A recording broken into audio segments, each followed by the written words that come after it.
నమస్తే సార్. నమస్తే బాబు. సార్ ఇప్పుడు పవన్ కళ్యాణ్ గారు ప్రచారంలో దిగారు. హ్మ్. బీభత్సంగా ప్రచారం చేస్తున్నారు. హ్మ్. జనం కూడా అలాగే వస్తున్నాడు. హ్మ్. ప్రచారం ఎలా జరుగుతుంది? హ్మ్. ఎంతైతే జనం వచ్చారో ఆ జనం అందరూ హ్మ్. పవన్ కళ్యాణ్ గారికి ఓటేసే అవకాశం ఉందంటారా? అవును. పిఠాపురం ఒకటి కాదు.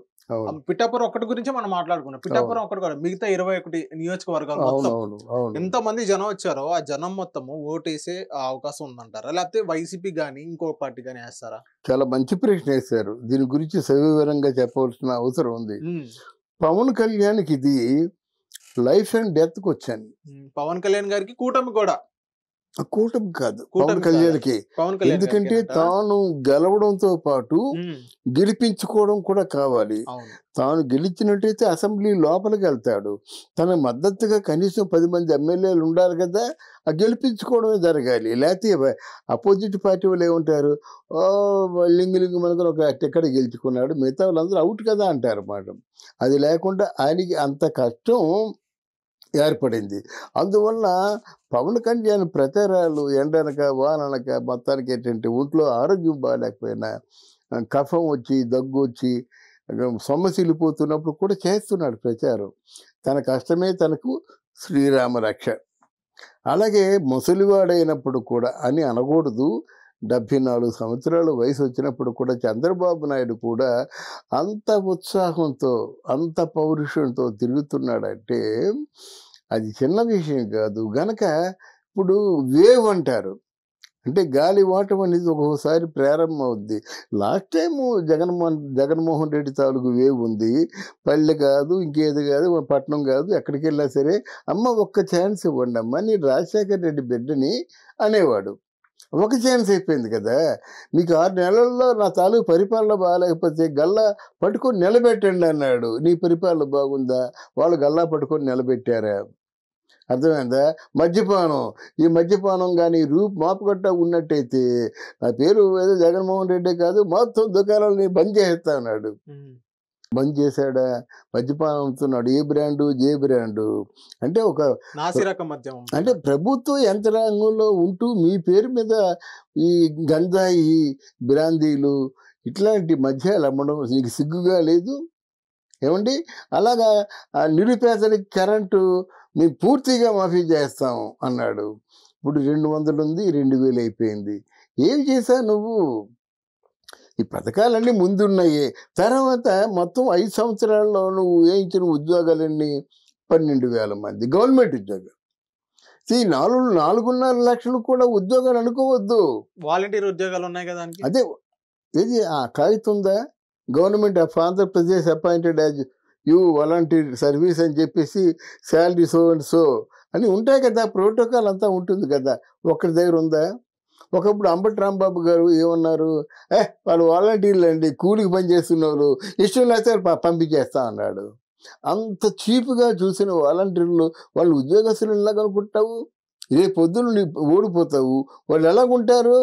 వీళ్ళు ఎలక్షన్ తాలూకు ఆశతో వీళ్ళు చెప్పారు. అయ్యా అయితే అనుభవస్తులు కనుక చంద్రబాబు నాయుడు చెప్పాడు, మీరు అందరూ 5,000 పని చేయవలసిన అవసరం లేదు, మీ స్కిల్స్ చెప్పండి. Suppose BA, suppose MA, suppose BTech, suppose MTech, మరి స్కిల్స్ ఉన్నాయనుకోండి, వై 5,000 ఆర్ వై 8,000?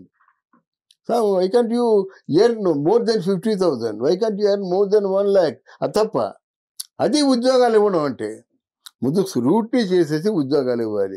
ఇక్కడ ఏం అంటే దీనికి వచ్చామంటే మనం మనిషి మీద ప్రేమ, అభిమానం ఉన్నప్పుడు ఎంతకైనా వస్తుందండి. అప్పుడు జగన్మోహన్ రెడ్డికి వచ్చిన వేవులాగే ఇప్పుడు పవన్ కళ్యాణ్కి కూడా వచ్చింది. ఏ మీటింగ్ కూడా 1,00,000 మంది జనం తక్కువ కాకుండా వచ్చారు.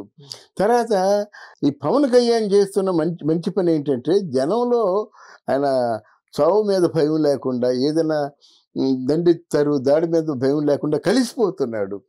ఎప్పుడైతే ఒక నాయకుడు ప్రజా జీవితంలో కలిసిపోతాడో ఆ నాయకుడిని బాగా ప్రేమిస్తారు. ఈయన చేసిన పొరపాట్లు ఏంటంటే ఇక్కడ పిఠాపురంలో పవన్ కళ్యాణ్ గెలవకూడదు, కుప్పంలో చంద్రబాబు నాయుడు గెలవకూడదు, తర్వాత మంగళగిరిలో ఎవరు లోకేష్ గెలవకూడదు. అదే కదా వాళ్ళకి ఉద్దేశం ఉంది. వీళ్ళు ముగ్గురు గెలవకూడదు అని చెప్పేసి కింద మీద పడుతున్నారు. రాత్రి పగలు ఎన్ని వందల కోట్లైనా వాళ్ళకి ఇచ్చి మనం వాళ్ళని గెలిపించుకోవాలన్నారు. ఎన్ని వేల కోట్లు ఇస్తే గెలుస్తారండి? ఒక వేవ్ ఉంటుంది, వాళ్ళకే వేస్తారన్నమాట, అడ్డంగా తిరగబడతారన్నమాట.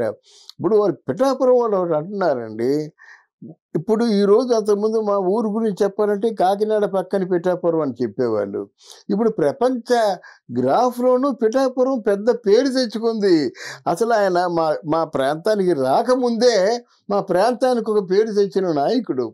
తర్వాత ఏ నాయకుడిని చూసినప్పుడు కూడా 100 కోట్లు ఖర్చు పెట్టిన నాయకుడు ఎవరు లేదు. ఆయన ఉన్నదంతా ఊడ్చేసి ప్రజలకు పెట్టాడు. ఆ పిల్లల పేరున ఉన్నటువంటి డిపాజిట్లు కూడా తీసి పేదలకు పెట్టాడు. ఇంతకంటే ఏ నాయకుడు చేస్తాడండి? వాళ్ళు అనుకున్న మాట. ఇది అలా కాదు కదా. ఇక్కడ ఏంటంటే ఎన్ని లక్షల కోట్లు వచ్చాయి, ఎన్ని వేల కోట్లు వచ్చాయి, వాడిని చంపేద్దాం, వాడిని దాడి చేసేద్దాం, చేతులు నరికేద్దాం, కాళ్ళు నరికేద్దాం. ఇదా ఎంతకాలం ప్రజల్ని ఇలా దాడి చేసి హింస పెట్టి టార్చర్ పెట్టి మీరు గెలుస్తారండి? ఈ పబ్లిక్లో బాగా వచ్చాయి కనుక పవన్ కళ్యాణ్ చాలా బాగా అవే వచ్చింది. ఇంక దీన్ని ఎవరు ఆపలేరు. ఆపలేరు. ఆ వేవ్ ఓటుగా మారిద్దంటారా? డెఫినెట్ గా ఓటుగా మారుద్ది. అంటే వేవ్ అంటే ఏమిటంటే ఇంట్లో కూర్చొని చుట్ట కాల్చేవాడు పవన్ కళ్యాణ్ అంటున్నాడు, చదువు రానివాడు పవన్ కళ్యాణ్ అంటున్నాడు. అది వాడికి ఒకటే లాజిక్ అండి. ఆయన డబ్బులు ఆయన ఖర్చు పెడుతున్నాడు అండి. వాడికి ఏంటంటే పిఠాపురంలో దత్తపీఠాన్ని కానీ, దర్గాని కానీ, దుర్గమ్మ కోయిల్ని కానీ ఇది టూరిస్ట్ స్పాట్గా చేస్తా ఉన్నారు. ఒకవేళ ప్రభుత్వం వల్ల అది కాకపోతే పవన్ కళ్యాణ్ డబ్బులు పెట్టే కట్టేస్తాడు. అంత కలిసి ఎంత? ఒక 50 కోట్లు. వాళ్ళ ఫీలింగ్ అది. అవును. అందువల్ల పవన్ వేవ్ని ఎవరు తప్పించలేరండి. ఏదైనా తప్పిద్దాం అనుకుంటే పొరపాటు. అలా జగన్మోహన్ రెడ్డికి ఏదో మైకం వచ్చినట్టు ఈ 3 ప్రాంతాల మీదే పెట్టుకున్నాడు, కానీ మిగతా ప్రాంతాలు ఉన్నాయి కదా. మరి 150 ప్రాంతాలకి వెళ్ళాలి కదా. ఎక్కడికి వెళ్ళటం లేదు. బస్సు యాత్రలో రోజుకో ప్రాంతానికి వెళ్తే ఎప్పుడు వెళ్తాడు? అలాగని జగన్మోహన్ రెడ్డి అన్ని ప్రాంతాలకి వెళ్ళాడు కదా, టైం లేదు కదా. ఇంకో 2 మాట్లాడితే నమ్మకం లేదు కదా దీనికి. అయినా మాట్లాడాలి ఏదో పెద్ద స్పీకర్ లాగా. అందువల్ల స్పీకర్ అయినా కాకపోయినా ప్రజలు గమనించింది ఏంటంటే వీళ్ళు మాట్లాడుతున్న మాటలు బూటగాల నిజాయితీగా మాట్లాడతారని ఆలోచిస్తారండి. 2 ప్రజల్లో చైతన్యం బాగా పెరిగిపోయింది. గల్లా పట్టుకొని నిలదీసి అడిగే పరిస్థితి వచ్చింది. ఎందుకు? పవన్ కళ్యాణ్ అలా తయారు చేశాడు. అందువల్ల పవన్ కళ్యాణ్ తాలూకు ప్రచారానికి ఎవరు అడ్డు చెప్పలేరు. దిగ్విజయంగా పవన్ తప్పకుండా పిఠాపురంలో జెండా పోతాడు. Thank you sir. Thank you అమ్మా.